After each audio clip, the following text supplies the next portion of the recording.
नमस्कार, मैं नेहा विश्वकर्मा। शुरुआत करते हैं बुलेटिन की। प्रदेश कार्यालय देहरादून में लोकसभा चुनाव प्रबंधन की बैठक हुई। इस दौरान नामांकन के साथ ही चुनाव प्रचार और बड़े नेताओं की रैलियों को लेकर चर्चा हुई।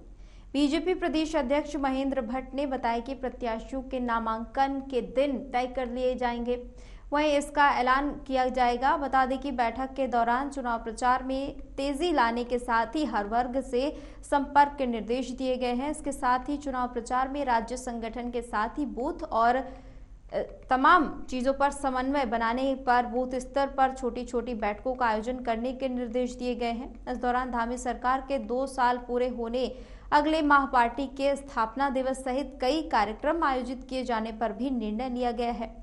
महेंद्र भट्ट ने बताया कि लोकसभा चुनाव प्रचार के तहत होने वाली प्रधानमंत्री और अन्य शीर्ष नेताओं की रैलियों के लिए सभी लोकसभा क्षेत्रों से रिपोर्ट मांगी गई है।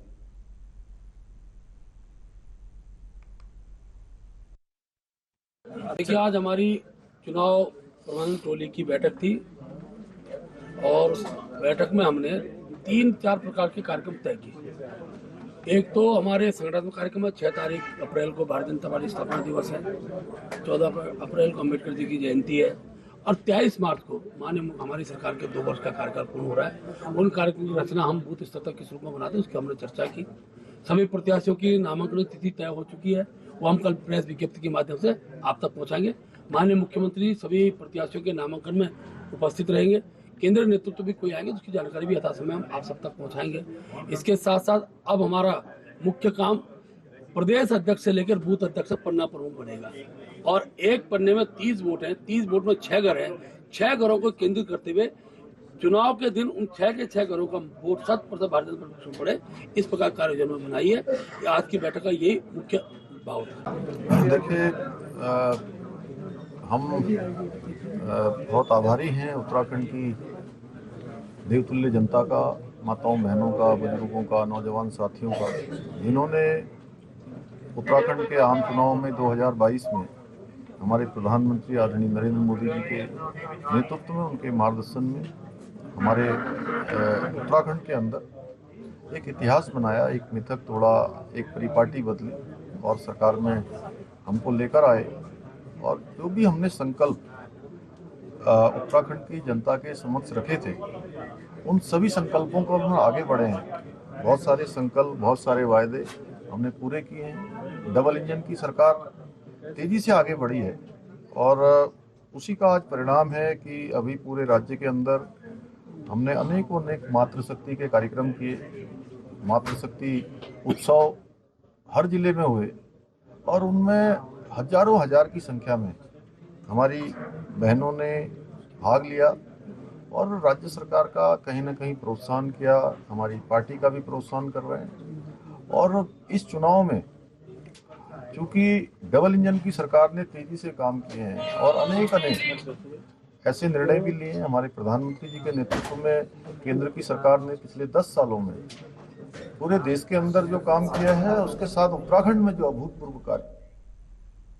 खबर पर ज्यादा जानकारी के लिए संवाददाता राजकुमार जुड़ चुके हैं। राजकुमार, बीजेपी की ओर से बड़ी तैयारियां नजर आ रही हैं 2024 लोकसभा चुनाव को लेकर। बिल्कुल, देखिए, क्योंकि अब कल से नामांकन पत्रों की बिक्री शुरू हो जाएगी। जाहिर सी बात है कि चुनाव प्रचार में तेजी भी आने वाली है। जो संभावित प्रत्याशी हैं, कई तो ऐसे हैं जिनके नाम भारतीय जनता पार्टी की तरफ से जारी हो चुके हैं। यानी कि 5 सीटों पर भाजपा ने तो अपने प्रत्याशी उतार दिए, लेकिन कांग्रेस में अभी कहीं ना कहीं वेट एंड वॉच की स्थिति में कार्यकर्ता है। तो 3 हालांकि लोकसभा के उम्मीदवार कांग्रेस ने भी जारी कर दिए। आज शाम तक कहा जा रहा है कि शायद कांग्रेस के 2 और पार्टी जो प्रत्याशी बचे हैं उनकी भी घोषणा शाम तक हो जाए तो कार्यकर्ता जाएगा। क्योंकि भारतीय जनता पार्टी की तरफ हम लगातार देख रहे हैं कि चुनाव प्रचार को लेकर बहुत बड़ी स्तर पर तैयारी की हुई है भाजपा ने। जैसे कि अभी मुख्यमंत्री जी का हम वर्णन सुन रहे थे। इसके अलावा प्रदेश अध्यक्ष हैं जो भाजपा के अजय भट्ट जी, उनका कहना था कि घर घर जाके मतदाता को बूथ पोलिंग बूथ तक लेके जाएंगे। तो यानी कि इस बार भारतीय जनता पार्टी की तरफ से भी कोशिश की जा रही है कि मत प्रतिशत जो है 75% से ऊपर जाए। प्रशासन भी यही चाहता है, निर्वाचन आयोग की तरफ से भी व्यवस्था की जा रही है कि परसेंटेज जो है इस बार बढ़ाया जाए। चुनाव प्रचार क्योंकि धीरे धीरे जोर पकड़ता जा रहा है और भाजपा ने तो अपने कार्यक्रम घोषित भी कर दिए कि क्या क्या उनके कार्यक्रम रहने वाले हैं। प्रधानमंत्री की भी यहाँ रैली होगी। इसके अलावा तमाम बड़े चेहरे भाजपा के उत्तराखंड में रैली करने वाले हैं। हालांकि उत्तराखंड को भाजपा के कहीं ना कहीं 5 सीटों को देखा जा रहा है कि जो सर्वे भी सामने आए थे उसमें देखा जा रहा है कि भाजपा कहीं ना कहीं जीत हासिल कर रही है इन सीटों पे। लेकिन कांग्रेस में स्थिति थोड़ा चिंताजनक है। कार्यकर्ता इस बात को लेकर अभी भी नाराज हैं कि क्यों नहीं तो और प्रत्याशी घोषित किए जा रहे, क्योंकि नैनीताल और हरिद्वार दो ऐसी सीट है जो भाजपा कांग्रेस ने अभी तक घोषित नहीं किए प्रत्याशी।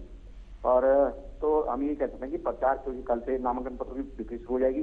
27 तारीख तक ये नामांकन चल रहे हैं। 27 को आखिरी दिन रहेगा, उसके बाद 28 तारीख को जांच होगी और 30 तारीख को जो है अंतिम नाम वापसी का दिन है। तो कहीं ना कहीं क्योंकि अब बहुत कम समय बचा है लोकसभा के जो प्रत्याशी उनके सामने, और भाजपा तो हम देख रहे हैं कि उनके कार्यकर्ता घर घर जा रहे हैं, लगातार बैठकें कर रहे हैं, चाहे वो बूथ की हो या उनकी पन्ना प्रमुख को लेकर जिस तरह से भी भाजपा के अध्यक्ष ने कहा कि हम पन्ना प्रमुख के रूप में अपने कार्यकर्ताओं को जो है घर घर भेजेंगे। तो भाजपा की तो तैयारी चल रही है। बड़े नेताओं के चेहरे भी सामने आ चुके हैं कि कौन कौन सी रैलियां कहाँ कहाँ होने वाली है। 23 तारीख को जैसे कि भाजपा के लोगों ने बताया कि बड़ा कार्यक्रम होने वाला है, 3 कार्यक्रम चला। लेकिन कांग्रेस की तरफ से अभी स्थिति क्लियर नहीं हो पा रही है। वो प्रत्याशी कोनों का भी इसी बात में उलझे हुए हैं। तो जनता भी नहीं देख पा रही कि विकल्प चुने या फिर से भाजपा को मौका दें। तो बहुत सारी स्थितियां अभी सामने आने वाली हैं। लेकिन जिस तरीके से प्रचार भाजपा का तेजी से चल रहा है, कांग्रेस कहीं ना कहीं अभी बैकफुट पे है। तो हम कह सकते हैं कि बड़ी बहुत बहुत शुक्रिया राजकुमार ज्यादा जानकारी के लिए।